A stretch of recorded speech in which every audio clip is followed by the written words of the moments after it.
할렐루야. 이 시간에 우리 같이 한번 기도하고 우리의 말씀 보았으면 좋겠습니다. 함께 기도할 때 주님, 어떤 순간에도 주님을 신뢰하게 하시고 어떤 상황에도 주님을 붙잡게 하여 주시옵소서. 포기하지 않는 신앙인이 되게 하여 주시옵소서.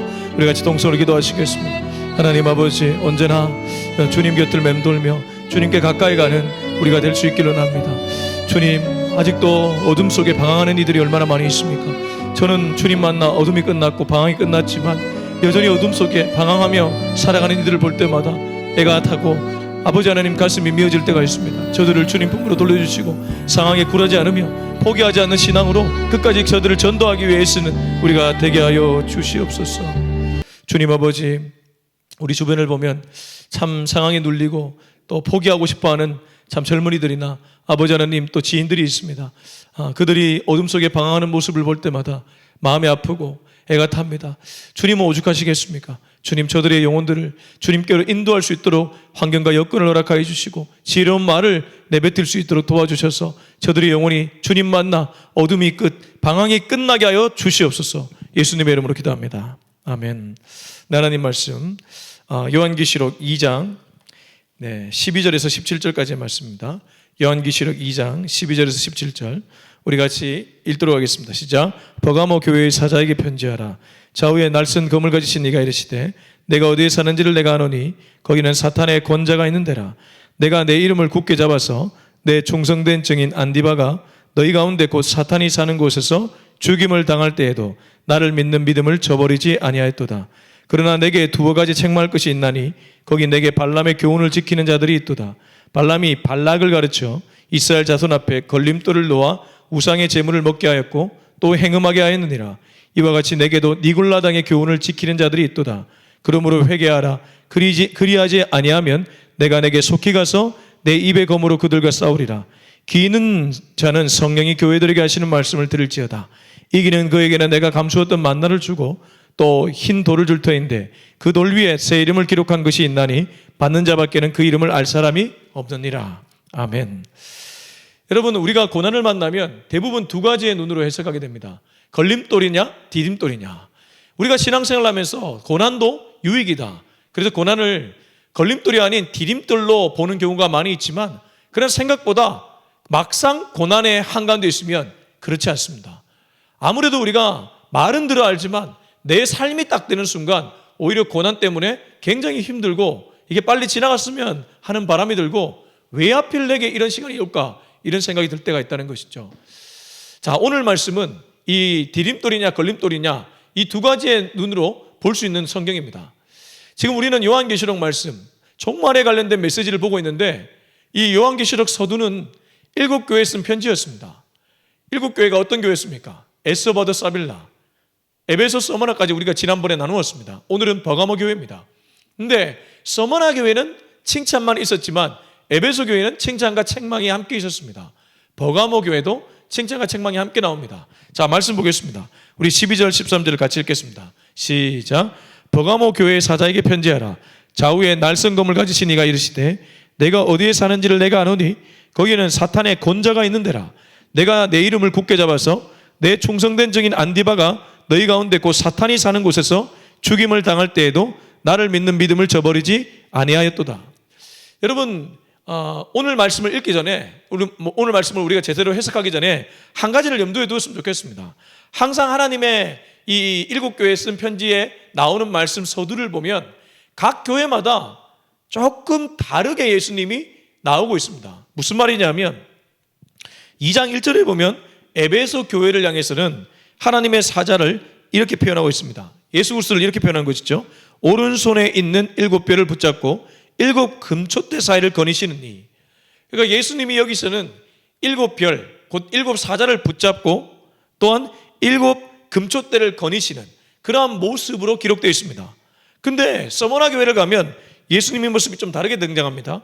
8절. 서머나 교회 사자에게 편지하라.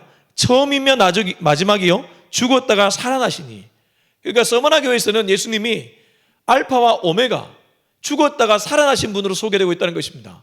그러니까 각 교회마다 소개되는 예수님의 모습이 조금씩 다르죠. 오늘 여기 2장 12절 버가모 교회에게는 예수님이 이런 모습으로 등장합니다. 좌우에 날성검을 가지신 이가 이르시되, 12절에 나와 있죠. 좌우의 날성검. 여러분, 이 좌우의 날성검이 뭘 가리킵니까? 이미 1장에서 한번 등장했습니다. 1장 16절을 보면 예수님의 모습을 표현하면서 이렇게 기록되어 있죠.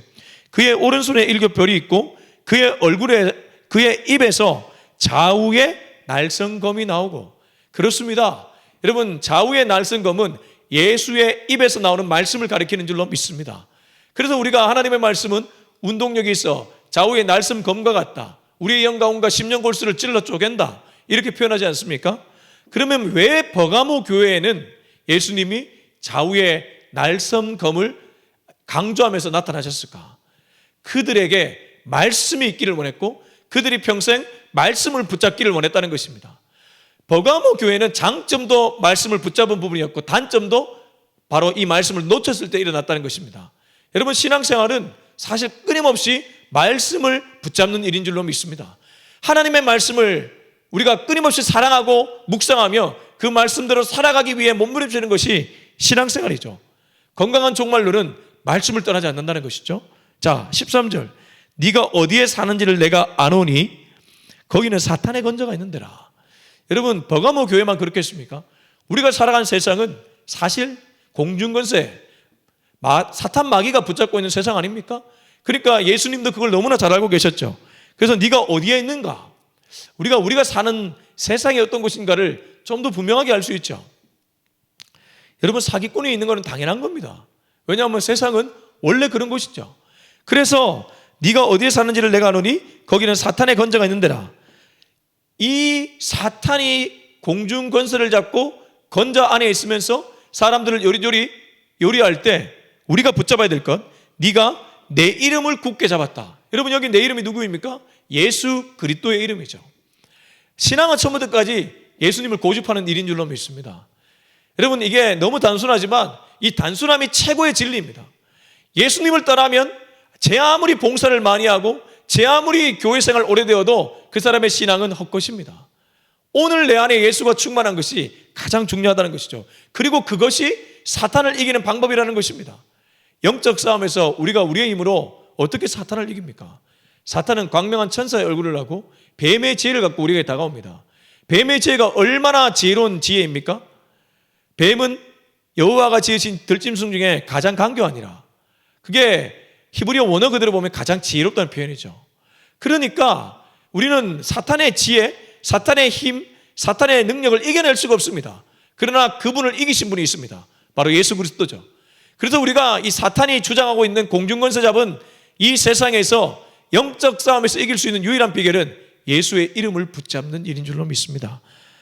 버가모 교회가 타락하기 전에는 예수 이름을 붙잡았다는 것이죠. 그리고 그 뒤에 보니까 내 충성된 증인 안디바가 너희 가운데 곧 사탄이 사는 곳에서 죽임을 당할 때도 나를 믿는 믿음을 저버리지 아니었다. 순교당하는 아마 인물이 있었던 것 같습니다. 이 안디바라는 충성된 주인이 너희 가운데 사탄이 사는 곳에서 죽임당할 때에도, 아마 여기 사탄은 서머나 교회로 비유하자면 유대인의 회당과 같은 곳이라고 볼 수 있습니다. 얼핏 보면 종교 전문가들인데 그 속을 들여다보니까 영성은 전혀 없고 거룩도 전혀 없고 그저 사탄의 회당이 되어버린 그 모임에서 충성된 증인 안디바가 죽임을 당할 때 대부분 배교하지 않겠습니까? 여러분, 예수님이 그 대제사장 집에 끌려갔을 때도 베드로가 들어가지 못하고 밖에서 어물쭈물거리지 않았습니까? 또 다른 제자들 도망치지 않았습니까? 하물며 여기 누군가에게 붙잡혀서 죽임 당하는데 도망가지 않겠습니까? 근데 버가모 교회가 13절 끝을 보니까 나를 믿는 믿음을 저버리지 않았다. 여러분, 이게 정말 신앙인의 멋있는 모습이죠.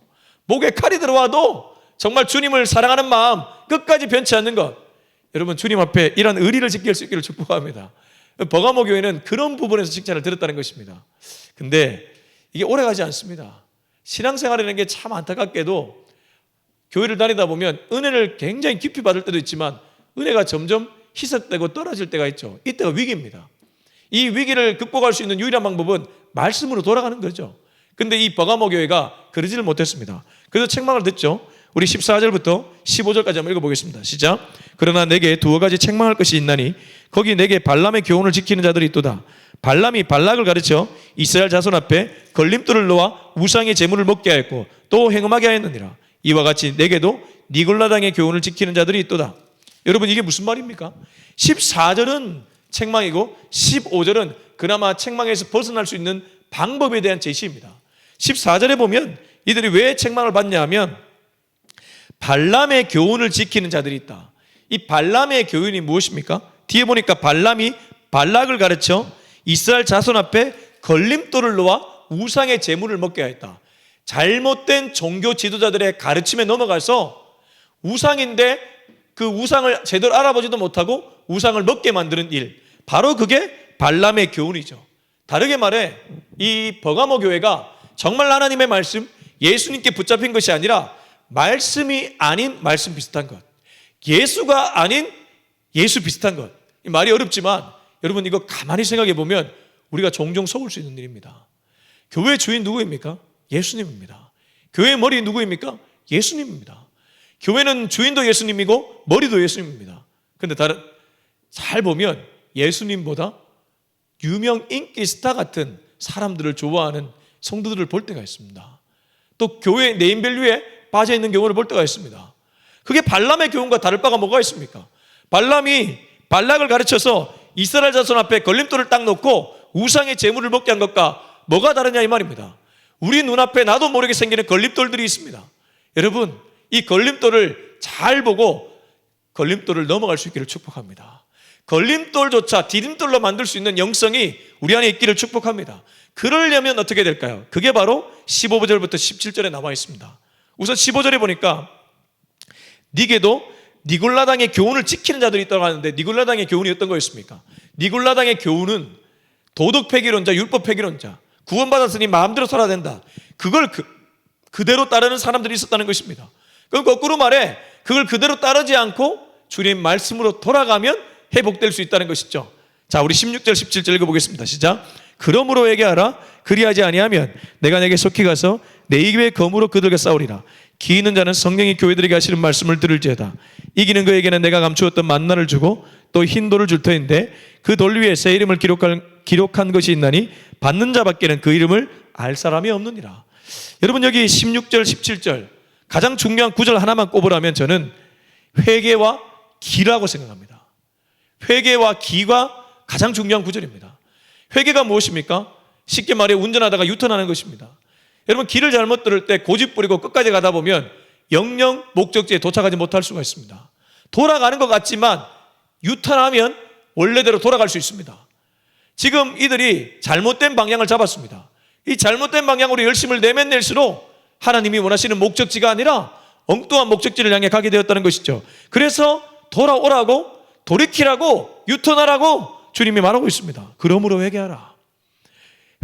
그리하지 아니하면 내가 네게 속히 가서 내 입에 검으로 그들에게 싸우리라. 무슨 뜻입니까? 네가 회개하지 않으면 내가 직접 가서 내 입에 검, 곧 나의 말씀으로 내가 그들과 직접 싸우겠다. 주님은 그만큼 우리를 애타게 찾고 있고 우리가 돌아오기를 원한다는 것이죠. 그리고 제가 아까 중요한 구절 한 구절 더 얘기한 게 귀 아닙니까? 귀. 여러분, 믿음은 들음에서 난다고 했습니다. 결국 듣는 자가 신앙이 성숙하고 신앙이 자라죠. 이 일곱 교회도 계속해서 동일하게 반복되는 메시지가 귀 있는 자는 성령이 교회들에게 하시는 말씀을 들을지어다. 들으면 살아납니다. 근데 듣지 않으면 살아날 수 없다는 것입니다. 여러분, 종교 지도자들, 종교 전문가들, 유대인들 똑똑하다고 자부하면서 안 들었습니다. 하나님의 말씀을 꿀떡꿀떡 삼키지 못했습니다. 만나가 내리는데 만나를 먹지 못했습니다. 그러니까 영혼이 죽어가죠. 17절 이기는 그에게는 내가 감추었던 만나를 주고 또 흰돌을 줄 터인데 그 돌 위에 새 이름을 기록한 것이 있나니 받는 자밖에는 그 이름을 알 사람이 없도다. 받아야지 그 이름을 알게 된다는 것입니다. 받지 않고는 그 이름을 알 수가 없다는 거예요. 여러분, 저와 여러분은 듣고 받을 수 있기를 축복합니다. 신앙은 언제나 먼저 듣고 먼저 받고 그리고 흘려보내는 것입니다.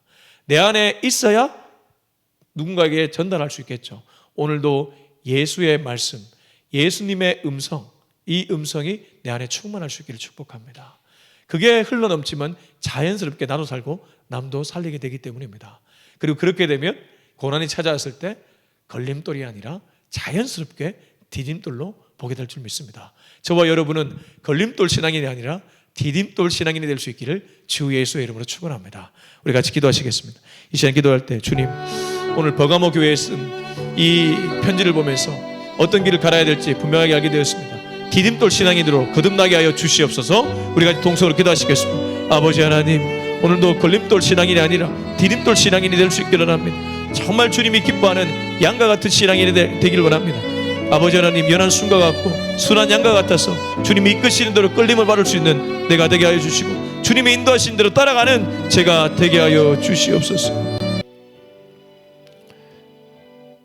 이제는 우리 주 예수 그리스도 은혜와 하나님의 사랑과 성령의 기름 부으심이 평생 주님이 이끄시는 대로 순종하며 연한 순과 같이 걸림돌이 아닌 디딤돌로 살아가기로 다짐하는 우리 모두의 머리 위에 지금부터 영원토록 함께하기를 간절히 축원하옵나이다.